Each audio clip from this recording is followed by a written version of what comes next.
This is the story of 3 plastic bottles, empty and discarded. Their journeys are about to diverge, with outcomes that impact nothing less than the fate of the planet. But they weren't always this way.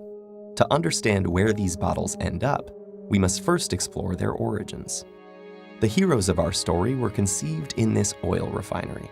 The plastic in their bodies was formed by chemically bonding oil and gas molecules together to make monomers. In turn, these monomers were bonded into long polymer chains to make plastic, in the form of millions of pellets. Those were melted at manufacturing plants and reformed in molds to create the resilient material that makes up the triplets' bodies.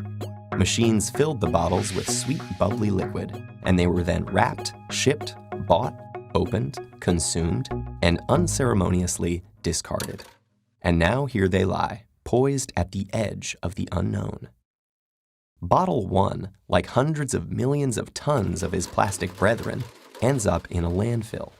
This huge dump expands each day as more trash comes in and continues to take up space. As plastics sit there being compressed amongst layers of other junk, rainwater flows through the waste and absorbs the water-soluble compounds it contains, and some of those are highly toxic.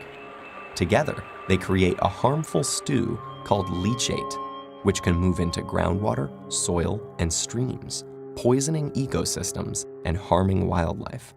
It can take Bottle 1 an agonizing 1,000 years to decompose. Bottle 2's journey is stranger, but unfortunately no happier. He floats on a trickle that reaches a stream that flows into a river, and a river that reaches the ocean. After months lost at sea, he's slowly drawn into a massive vortex where trash accumulates, a place known as the Great Pacific Garbage Patch. Here, the ocean's currents have trapped millions of pieces of plastic debris.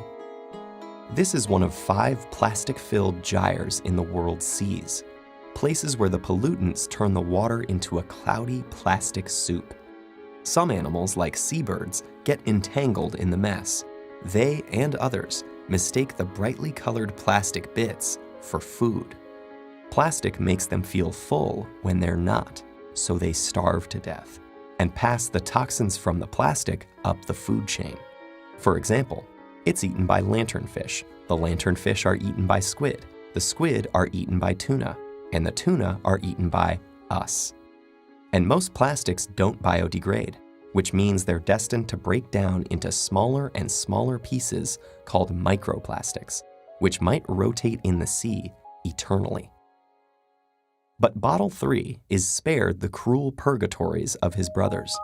A truck brings him to a plant where he and his companions are squeezed flat and compressed into a block. Okay, this sounds pretty bad too.